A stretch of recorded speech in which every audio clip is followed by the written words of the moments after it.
Victory Yard in a special presentation, Graziano versus Zale, the final chapter. We'll be seeing the third of three fierce battles between Rocky Graziano and Tony Zale, one of the great rivalries in the history of boxing. Joining us to help recall and analyze the final fight between Graziano and Zale is boxing writer and historian Bert Sugar. Bert, as compelling as these guys were in the ring, they were very different outside the ring, weren't they? They almost, particularly Tony Zale, was totally different than what you would have seen. He was a sweet, wonderful, quiet man. Basically, he carried the name Man of Steel very well, thank you indeed. No one accused Rocky Graziano of being quiet. Oh no, Rocky Graziano, besides wearing the map of New York on his face, described himself as a bad boy. He had, after the second fight, when he pulled down the microphone after winning the title in the 6th round and said, "Ma, your bad boy done it. Somebody up there likes me." He was basically the prototypical dead-end kid. Had in fact said of himself, "I never stole anything that didn't begin with an A." A radio, a car, a train. He was raised in Mulberry Bend here in New York and was basically a bad penny. Well, he had been in the Army before he was a fighter, and he told me once, he said, I volunteered for the Army. He says, I forcibly volunteered. They told me either you go into the Army or you go to Rikers Island. So I went into the Army. And he fought his way out of the Army, literally, by creaming an officer who had told him to do KP. Exactly. Then went over the hill, AWL. And all of that added up in December of 1946 to the fact that he had been suspended by the New York State Athletic Commission for failing to tell them or report a bribe attempt in his fight against Cowboy Shank, so that he couldn't fight in New York. Second fight is in Chicago after the first was in Yankee Stadium. Third comes back to Rupert Stadium in Newark, as close as they could get it. Still not New York. And Tony Zale was a lot tougher than the officer that Rocky had decked in the Army. Tony Zale had the second greatest body punch in the history of boxing, behind Billy Patrol. This man could take you apart, as he had in the first fight with Rocky. When Rocky was ahead, he hit him, as Rocky said, so hard it clogged my ears. Or maybe it sounded like, so hard it clogged my ears. Something to that effect. You obviously are a student of boxing. Let's turn now to another student of boxing, Rocky Graziano himself. Here's how he describes the first two battles with Tony Zale. My first fight, I thought I was a wise guy. I wasn't training that well. I thought that I had a right hand, I could knock anybody out. I didn't know how tough he was. And finally, gave me a couple of good shots in the stomach, and I went down. I tried, I trained, I done everything right. I was very mad at the guy. I was mad at everybody. I just wanted to win that title, and I finally got that one good punch in. And I knocked him out in the 6th round, and I won the fight, and it was a tough fight.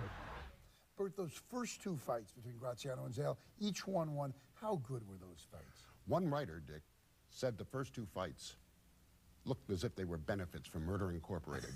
They were always one punch away from being turned completely on their back. By that I mean, first fight, Graziano's down in the first round. Zale is down in the second. Second fight, Zale is knocked down in the 6th, but he's already knocked down Graziano in the 3rd and closed his eye in the 1st. So everything had a flip-flop effect. Every punch was one punch away from changing it. Now, I mean, these guys obviously were great offensive machines. Did they ignore defense, or did they just ignore fear? Well, Rocky really, when he fought, the defense rested. He just stood there and took everything in the belief he could always get that right hand home, which was a dynamite right. He used his left basically as a radar finder, just to find a man. Zale really was trying different things, not to block the shot so much as to come in with his left hook to the body or right to the body, left hook to the head. So it wasn't as if he was not defense-minded, but against Rocky, it didn't matter. What did Rocky have? Did he have a tremendously high threshold of pain, or did he like getting hit? I think that Rocky Graziano just believed if he swapped 1 for 1, even 10 for 1, he would win, as he had. He lost 9 out of 9 rounds, maybe 12 out of 9 rounds to Charlie Fusari, took him out in the 10th the first time he hit him. He always believed, let me hit the man, I got him. Doesn't matter how many times he hits me. I am so glad that in all the time I spent with him, he never hit me. When we return, we'll see the third and deciding bout between Rocky Graziano and Tony Zale. You're watching Graziano versus Zale, the final chapter on ESPN Classic Sports. We now return to Graziano versus Zale, the final chapter on ESPN Classic Sports. Now, as promised, here's Graziano Zale 3, June 10th, 1948, in Newark, New Jersey.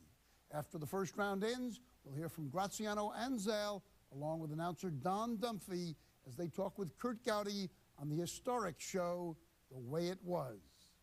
From Gary, Indiana, wearing purple trunks, the outstanding challenger for the middleweight title, Tony Zale.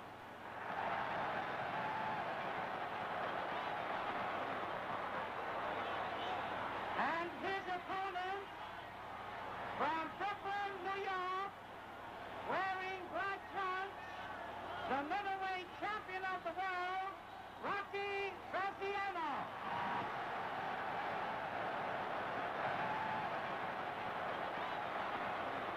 Attention, please. The weights. Weights. Zale, 158 3/4 pounds. Graziano, 158.5. Ladies and gentlemen, the ring officials assigned for this contest by the New Jersey State Athletic Commission. Timekeeper, Bill Mullet. Counting for the knockdowns at the bell, Nat Fleischer. Referee, Paul Cavalier. Main event, 15 rounds for the middleweight championship of the world. 2 roundabouts to follow. The third meeting between these two great champions. Rocky the champion now. Zale won the first fight, Rocky the second, and here we are in the rubber match. Rocky put in a light left hand on the chin. Zale feints the left hand. Zale goes into a crouch, so does Graziano. Graziano moves away from a jab, misses a left hand over the head of Zale. Zale is short with a pecking left hand. He drives Rocky to the ropes, driving a left hand to the body, a right to the jaw, a left and a right to the head, another sharp right to the jaw by Zale. Graziano goes in and holds on for a moment, holding Zale against the ropes. And the referee, Paul Cavalier, gets them apart. It's round 1 for the middleweight championship of the world. Graziano standing up now, straight. Bobs and weaves a little bit, goes in, takes a grazing left hand to the jaw thrown by Zale. Zale moving in on him, wraps his left hand around the head, no damage there. And again, they go in and hold on and are tied up. At long range again, Zale feints the left hand, comes in with a hard left hook to the jaw, and Rocky Graziano is down. It's a flash knockdown. He's right up without a count.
Rocky seems to be all right as they go back into action.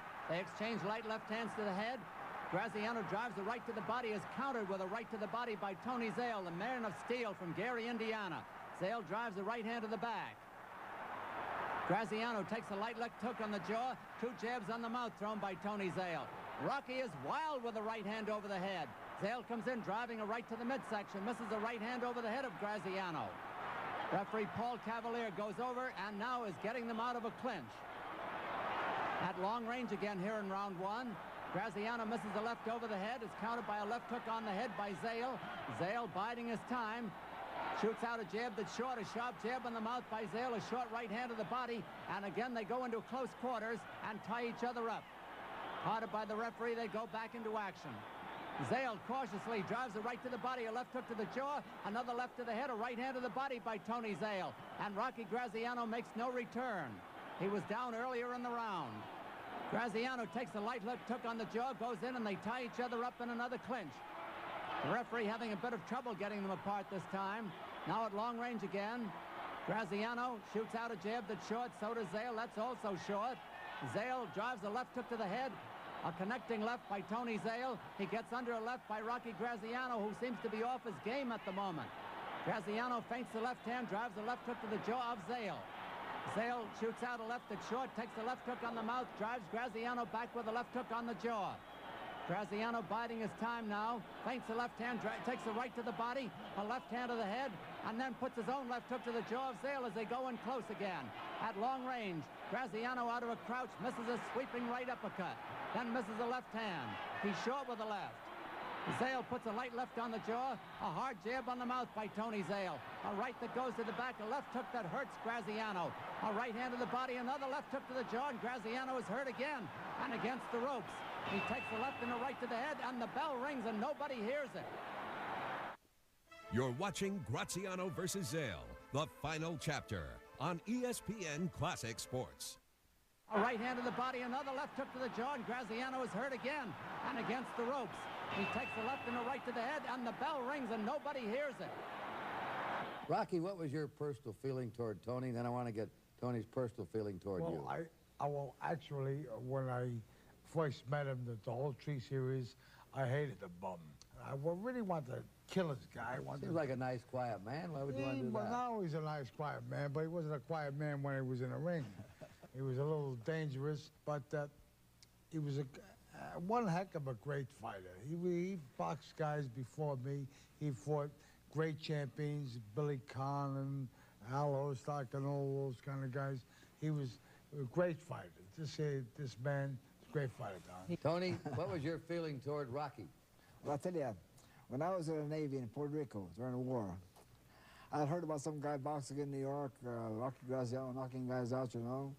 And if some boys say, hey, one day you'll probably fight him. I said, oh, I don't think so. You may not be around when I come back. So, nevertheless, I remember the name. And I come out of service, of course, and began working for a comeback, and the match was made between myself and Graziano. So, well, I heard about him before. I heard about his activity, his punching, his power, and so forth. And I thought, well, I've got more experience than he has. I'm more saner, I think. And because of it, I'm ahead of him. I should be ahead of him. Of course, we fought until 46. If you remember that fight, I had him on the floor the first round. He had me on the floor the second round. Third, fourth, fifth round, he hit with right hands, you know. Tony, I remember that first fight very well, having broadcast it, and tell me if I'm wrong. You knocked him out in the 6th round with a solar plexus right, and then a left hook to the jaw, a 1-2, right? But it was always my impression that at the end of the fight, Rocky was in better shape than you were. So what he was. I remember Art Winston. They had to hold you up at the ropes. I was more on the receiving end than he was at that time during the fight. Well, I was the truth. In that fight, you're just so right. I was doing a hell of a good job with that fight, and I was, you know, because he was getting a little tired or something. I hit him a couple of good shots around the head and stomach, and it was a hell of a fight. I was really banging away. I thought I said, I'm going to kill this guy. I'm going to flatten him. And all of a sudden, he gave me a Jewish uppercut right in the stomach. Why'd you do that? Why'd you do that to me for? Rocky, as I remember, the captain, we're going at it again. Don't do that, Tony. I couldn't let you keep pushing me around. You pushed me enough. We're going to go back on an instant replay here, and we'd like to have you follow along with us. This is the knockdown, and hear your comments. And here it is coming up now. What do you remember? What was the way it was? Well, I remember it quite well. I hit him with a left hook, and he went down. It's much the same as the first fight. I had him on the canvas the first round. Here it comes. Also. So it's very similar to the first fight where I had him on the floor the first round also. Right? There it is. Ooh, right there. Right there. And down he goes. Did you think you had him there? Did you think you really hurt him? Well, I thought I did, yes. Well, he hit me a good left hook on the chin, man. What did the corners tell you at the end of round one? Do you remember what they told you over in round one? Well, I was still in the corner. Yeah, in the corner. Did they say anything to you? Nothing too much. They didn't have to.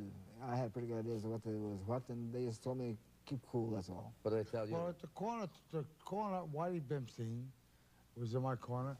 You know, Whitey was a hell of a nice guy, and Whitey Bimstein was a great trainer. He told me, Rocky, stay away from this guy. Jab him until you get the right hand and you bang him. But jab him, stay away from this guy. Make him get tired, you know? He said he's kind of an old guy. He's one of the old guys. He's hurting me. An old guy. He's kind of an old guy. He's knocking my brains out. You're watching Graziano versus Zale, the final chapter on ESPN Classic Sports. We now return to Graziano versus Zale, the final chapter on ESPN Classic Sports. Round two for the middleweight championship of the world. Rocky in the dark trunks, Zale in the purple trunks. The referee is Paul Cavalier. Rocky was down in the first round. Let's see how he does now. He's defending his title. Rocky comes in with a wild left that barely reaches the jaw of Tony Zale. Zale calmly drives the right hand to the head. Zale feints the left hand. Rocky coming in on him out of a half crouch. Sticks out a left that's short of the mark. Graziano drives the left hand to the jaw. It gets in there. Zale goes into a crouch, gets away from the left. His own left is short. Graziano drives to the right to the body. He takes the left and a right to the jaw by Zale. Graziano is short with the left hand. Zale drives the right to the body. Rocky hooks his own left hand to the jaw. A light jab on the nose by Tony Zale. Graziano out of a half crouch. He bobs and weaves a lot. He comes in there with a lead right hand to the jaw. Another right to the jaw by Graziano. Zale sticks out a left that's short. Another jab by Zale is short of the mark. Graziano sticks out a left hand. It also is short. Graziano out of a half crouch. Gets away from a pecking left. Takes a left hook on the jaw by Zale. Graziano feinting the left hand. Sticks out a left that's short. Another is short of the mark. Zale backing away. Puts a light jab on the chin. Takes a hard left jab to the jaw thrown by Graziano. Graziano takes a light jab on the nose. Zale biding his time. Backs away. Takes a grazing right to the chin. Counters with a left that's blocked. And Graziano hooks a left hand to the jaw that may have hurt Zale. Graziano out of a half crouch. Takes a hard jab on the chin. Zale feinting the left hand. Pecks away with that left jab again. Ducks the right. Fired at his head. Graziano out of a half crouch. Gets away from three left leads by Tony Zale. Graziano ducks another left hand, sticks out a left that's short, hooks the left hand to the jaw of Zale. Zale feints the left hand, gets away from a light left thrown at his body by Graziano. Graziano a hard jab on the chin, drives Zale back a little bit. Graziano is the aggressor here in round two. After being hurt in round one, he takes a left and a right to the jaw. Graziano comes back with a short right to the jaw. That was a very hard punch. Zale comes in with a sizzling right to the jaw, a right to the body, a left hook to the head by Zale, and Graziano drives him back with two right hands to the head, and Zale goes in and holds on for a moment. The referee is Paul Cavalier as Zale drives a right to the body, a right to the jaw, putting Graziano on the ropes again. Graziano comes off the ropes, runs into a right to a body, and then gets away from a right. Graziano feints the left, hooks the left to the jaw, takes a jab on the mouth by Zale. Graziano's left goes to the head, a right, another left, and another right to the jaw by Graziano. In his best rally of the fight so far, he puts another left hook to the jaw. He's evening things up here in round two. A right to the jaw by Graziano, and then he misses a right and a left. Scores with another right to the jaw of Zale. Zale dances up and down, takes a right to the body. His left hand of the body is blocked by Graziano. And again, the referee gets them apart. It's round two. Zale, biding his time, comes in with a hard left hook to the jaw of Graziano at the bell. You had Rocky down, and maybe you thought you almost had him out in the first round. Yeah. Now you find Rocky coming back at you in the second round, and you probably got memories of the Chicago fight in your mind and wondering, how do you handle a guy like this?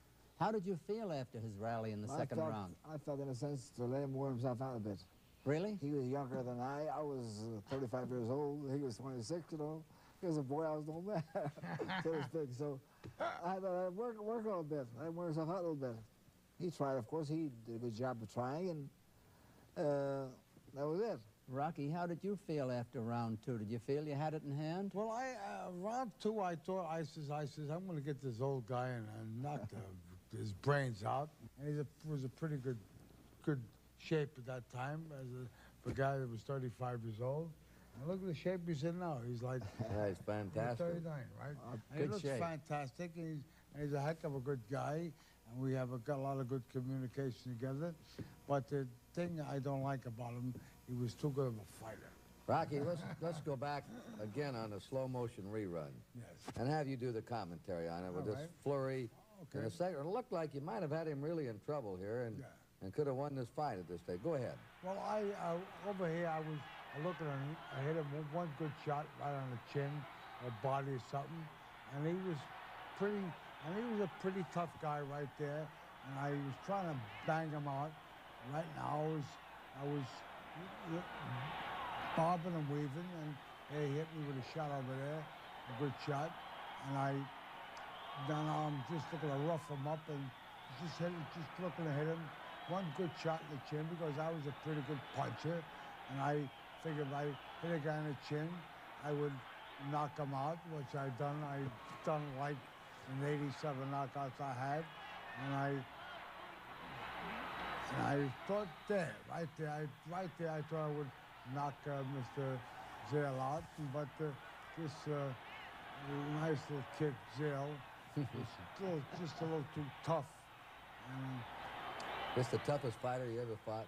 oh, he's the toughest guy I ever fought, and if you see the fights today, Kirk, you know, they're not like this here. They're not like this here. Forget about it. Everybody tells you the fights of today. Forget about it. The Olympics and the professional fighters that got around today.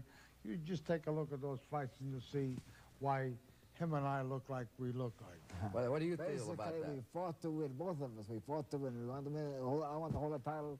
He wanted to gain it. So we fought, gave our utmost to either way to win. You're watching Graziano versus Zale, the final chapter on ESPN Classic Sports. Return to Graziano versus Zale, the final chapter on ESPN Classic Sports. We've seen two tremendous rounds of fight in this third match between these two great middleweight champs. Now, this third round is a carbon copy of the first two rounds, so let's return for round 3 with Don Dunphy. Round 3 of a sensational fight, a replica of their two previous fights. Graziano, a hard right hand to the body of Zale. Zale biding his time again, gets away from the right, drives a right to the body, a hard left hook to the jaw that may have hurt Graziano. Graziano is driven back and he's wobbly from a left hook to the jaw, and Zale is on him with a flurry of punches. Another left hook to the jaw, and Graziano almost goes down but doesn't. He takes a right to the body, a left hook to the jaw. Again, Graziano is staggered, and I don't know what's holding him up. He takes the right hand to the body. Zale drives the right hand that grazes the chin. Graziano comes back, fights gamely, but goes down from two left hooks on the jaw. And he's taking the count from referee Paul Cavalier.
Graziano just up at the count of 8. He is a very wobbly young man. Zale coming after him again, trying for knockout. Drives a right to the body, a right and a left to the jaw. A left hook to the jaw, right uppercut on the mouth by Zale. A right to the body, a left hook to the jaw by Zale again. And Graziano is prone on the canvas. And the count is 5, 6, 7, 8. He's not going to make it. 9, 10. He is knocked out.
championship of the world.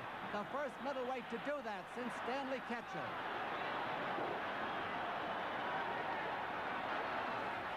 Boy, I could feel those punches years later, Rocky. I bet you can, too. Oh, boy, I'm just... why'd you do that to me for? Rocky, were you hurt from that knockdown? You seemed to be out pretty cold. Yeah, after that fight, I went to a hospital. I had a concussion. Yeah, your head hit the canvas when yeah, you I had went a down. concussion. I didn't hit you that hard. No, although you hit me, I went to the hospital in Chicago, and and I had a concussion in the head. You know? That's why I'm so When you got up on the 7 count, you came right out swinging again. Did you think if you had it to do over again, you do that? Wouldn't you run a little bit and hide and something like that? I wanted to, Kirk. I would really, honestly and truly, fight the same way I done. You know, it's the only way I could fight. I was a street fighter, and I would fight the same way. And I would think he would do the same thing. You know, we were guys just walked in, and he would like to take me out. I would like to take him out. Unfortunately. Either he or I, one or the other. The idea was to be he. Very cool performer when he had you in trouble. He really measured you, didn't he, Don? Yeah, I thought you mixed those punches up pretty well, Tony. You didn't go wild to the head. You threw some good shots to the body. Pretty sane. Yeah. Pretty close that way. All right, let's go back on an instant replay in slow motion and take a look at the KO. We'd like to get your comments. Both of you come in now. We're reliving history here in the way it was. This is New Jersey, 48, and the dramatic wind-up of this middleweight title fight. Let's go, Rocky. All right. I was looking to bang him out, and of course I see he was in pretty good shape then. Ooh. I got hurt right there. Right there, I got real hurt, and that was. But I looked to fight back, you know, like I told you, we were trying to bang each other out, and I never wanted to stop. But I was in fairly decent shape there. They hit me a couple of good bangs over there that you don't see around. Seems to be that left hook, Tony, you're doing the damage. Yeah, and you know, as an Italian, I should have done something different. I should have a gun in the ring with me. Tony, I notice you don't waste many punches. I was determined I had to get him out of the way because let's take chances. I took a chance before and it didn't work out to my advantage, so I had to make sure it didn't get it. I never should have done that there. I was seeing that. Who is that? No, that I was so dazed over there. You mean you shouldn't have gotten up? No, but I was pulling up on the ropes and I was out. Looks like to me they should have ended the fight there. I thought that was a brave referee, didn't you, Tony? I think that referee should have stopped the fight. I think he should have stopped it. But take a look at that. Look at a nice looking Italian kid like that. Nice guy like that. What do you hit a guy like that?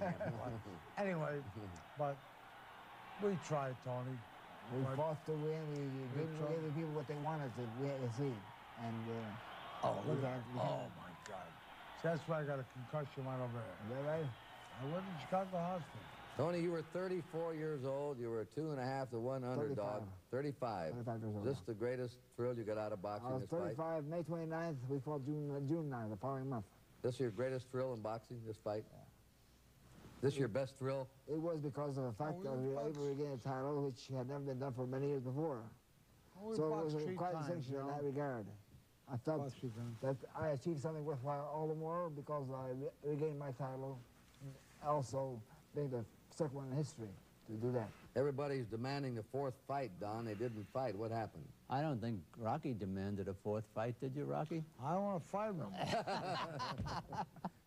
You're watching Graziano versus Zale, the final chapter on ESPN Classic Sports. We now return to Graziano versus Zale, the final chapter on ESPN Classic Sports. Zale's knockout of Rocky Graziano in their 3rd fight gave the middleweight title back to the Man of Steel. Now let's rejoin the way it was as Don Dunphy has an excellent matchmaking proposal for Graziano. Rocky, I want to ask one question. You fought Zale and you fought Ray Robinson. Right. What would happen if Zale at his best fought Robinson at his best? I don't know why he didn't fight Robinson, because this here guy could have licked Robinson because you think so? He was a good body puncher, tough guy, and I think that would have been a great fight. I think it would have been a great fight. In my opinion, I fought Robinson, and I fought Tony. In my opinion, I think that Tony Zale would have licked him. What if Tony Zale had squared off with Sugar Ray Robinson? It almost happened. The actor-comedian Jerry Lewis, a huge boxing fan who once appeared on the vintage television program The Main Event with Rocky Marciano, had a hand in trying to arrange a Zale-Robinson middleweight bout. Let's hear the story from Tony Zale. What about you, Tony? Do you think you could have beat Ray Robinson? In 1949, or 1952, I think. You see, when I fought, I had a very bad right elbow. It was gone. He didn't know it. It's a good thing he didn't know it. The elbow was gone. Why you tell me? I should have told you after. Anyway, it was gone. I had the arm operated on in 49. I got service. I got to quit boxing. I had 5 punctures put out in the elbow. I had terrific pain. The doctor told me if I waited longer, I may have lost the arm. So I had the operation and everything else. In 52, I was in good shape. Training and everything else, working with the boys, and coaching and all. And Jerry Lewis, the movie star, came to Chicago, called me up, we had a talk. He asked me, Tony, would you fight Ray Robinson? I said, gladly. I had always wanted to fight him before in the first place. He said, okay, that's all I want to know. So they called Robinson and offered him $300,000. He told me, no go. And well, back then, I had a boy boxing on Robinson's card in Omaha, Nebraska. This boy, I don't remember he lost the fight or won the fight, but anyway, I was passing by Ray Robinson in his outfit, and he said, hey, Tony. I said, yeah, Ray. He says, you know, they all want me to fight you. They offered me a lot of money. I want no party, I knew better, he said. That's nice. I would have made $500,000. That was a great compliment. Quite a compliment. Bert, Jerry Lewis, the comedian, tried to make a match between Tony Zale and Sugar Ray Robinson. The match never took place. If it had, who do you think would have won? I happen to think at this point in time, Tony Zale, as great as he was still in the decline of his career. He was closer to the end than the beginning. Sugar Ray Robinson was on the way up.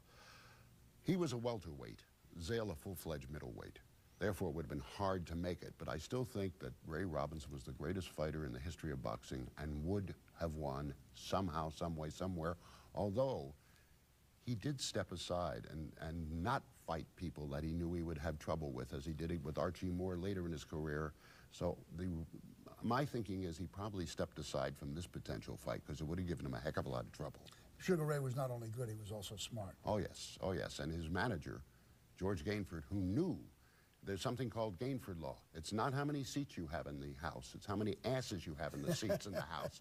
Probably was looking forward more to a Graziano than a Zale fight at that time. I hope nobody's counting here. When we come back, we'll take a look at where Graziano Zale ranks among boxing's greatest rivalries. You're watching Graziano versus Zale, the final chapter on ESPN Classic Sports. We now return to Graziano versus Zale, the final chapter on ESPN Classic Sports. Ali Frazier, Pep Sadler, where does Zale Graziano rank among boxing rivalries? First of all, it's the first trilogy, the first threesome. So it gives shape to Ali's and Frazier's and Ali's and Norton's and all of those. Secondarily, for its ferocity, I think it compares to any. Those first 2 fights were brilliant. The third, not quite as brilliant because it didn't turn as oft. But the ebb and flow of those 3 fights basically lit up boxing skies right after the war, and they're something that all of us use as a standard for great fights to follow. Boxing isn't the same when it doesn't have those rivalries. It needs them. It's its lifeblood. Well, there's that old thesis that you're only as good as who you fight. And in this case, Graziano and Zale were not good. They were great. Made each other. After they stopped boxing, which probably neither of them wanted to do, to talk about their lives afterwards. Well, I remember Rocky Graziano wandering the halls of an agency I was with, Papert Koenig Lois, doing the Dannon yogurt commercials and saying and practicing in the halls cultured yogurt. He had gone to work with Martha Ray, who had basically found him and put him into show business, and he became basically not a dem, dare, and doze guy so much as a New York quintessential spokesperson. Tony Zale went back home to Gary to work with the CYO to teach kids to box and remarried after his first wife passed on. A very lovely lady who was a female baseball player who was one of the ladies pictured in A League of Their Own. Right. So they each had a separate life, which was in keeping with their lives before their classic 3 matches. One became New York to the world, and one went home to Gary just to be Tony Zale. Of course, Rocky spent his whole life playing himself, which was his best role, which he did off screen and in hundreds of commercials. Rocky, like Burt Sugar, was a character.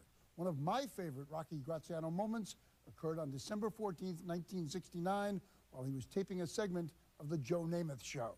Rocky was a guest on the program, along with another great athlete, the heavyweight author in a featherweight frame, Truman Capote. You've written about such a wide range of subjects. Have you ever had any interest in football? Well, believe it or not, when I was in boarding school, I was played center field in the boarding school football team. But the only reason why I was pretty good. You know, I'm small, but I'm very strong. Someone once said about me, he's small, but his sting is deep. But that was kind of kind who said that. What do you mean by that? What do you think, Rocky? What do you mean by that remark? But anyway, I wanted to tell you why the reason was that in the boarding school why I would say this, because I was the only person who had brains enough to remember the signals. It's quite a school, I bet. Joe plays center field now a lot for the Jets. Yeah. Hey, Truman, didn't I box you in Cleveland?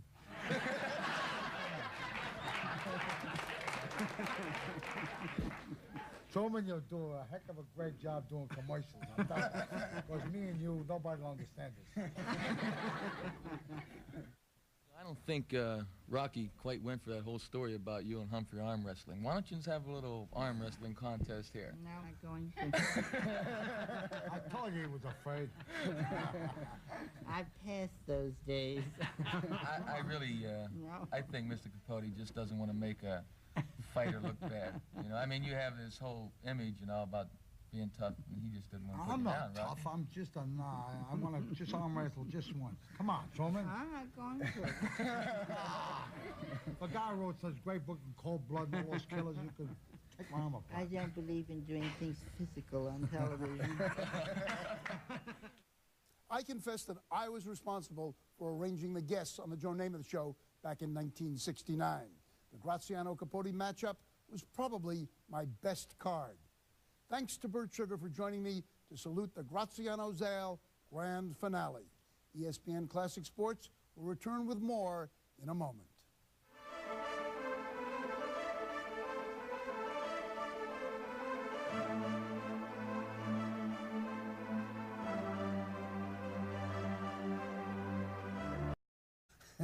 He just stood there and took everything in the belief he could always get that right hand home, which was a dynamite right. He used his left basically as a radar finder just to find a man. Zale really was trying different things, not to block the shot so much as to come in with his left hook to the body or right to the body, left hook to the head. So it wasn't as if he was not defense-minded, but against Rocky, it didn't matter. What did Rocky have? Did he have a tremendously high threshold of pain, or did he like getting hit?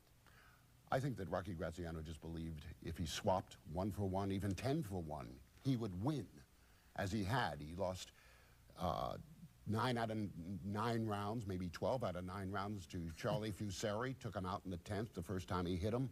He always believed, let me hit the man, I got him. Doesn't matter how many times he hits me. I am so glad that in all the time I spent with him, he never hit me.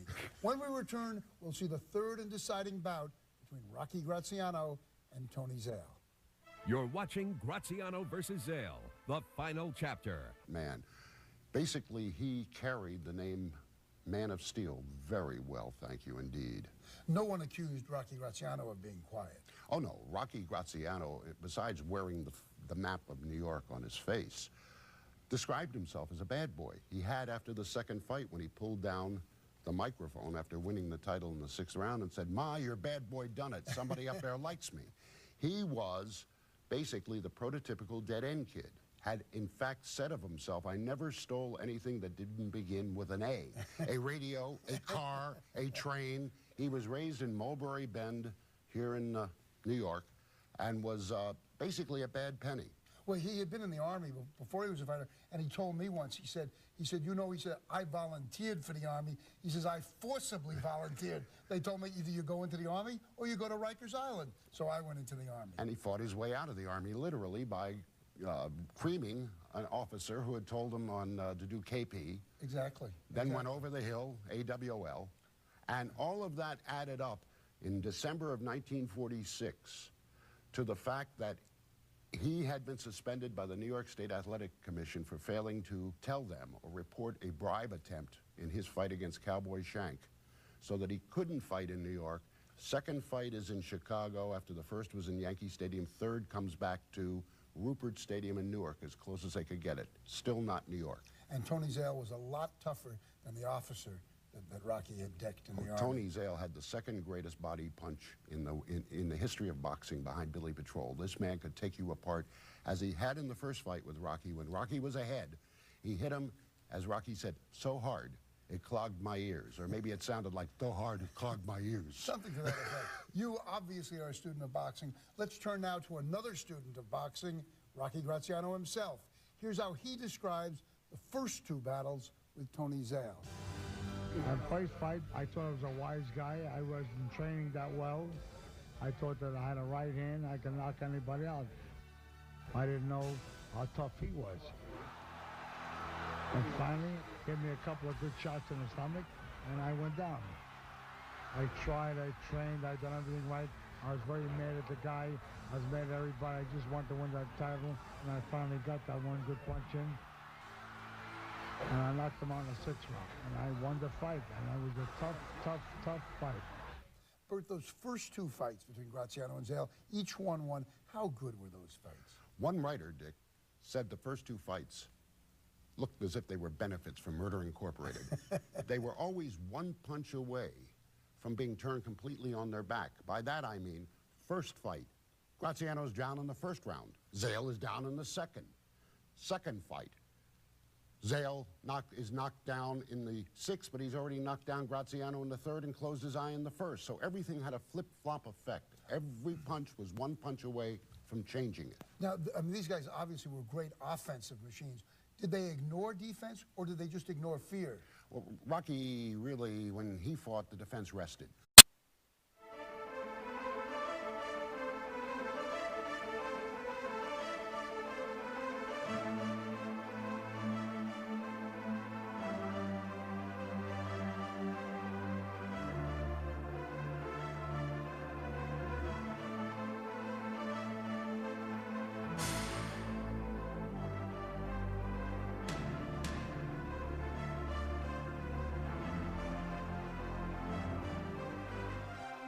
Victory Yard in a special presentation, Graziano versus Zale, the final chapter. We'll be seeing the third of three fierce battles between Rocky Graziano and Tony Zale, one of the great rivalries in the history of boxing. Joining us to help recall and analyze the final fight between Graziano and Zale is boxing writer and historian Bert Sugar. Bert, as compelling as these guys were in the ring, they were very different outside the ring, weren't they? They almost, particularly Tony Zale, was totally different than what you would have seen. He was a sweet, wonderful, quiet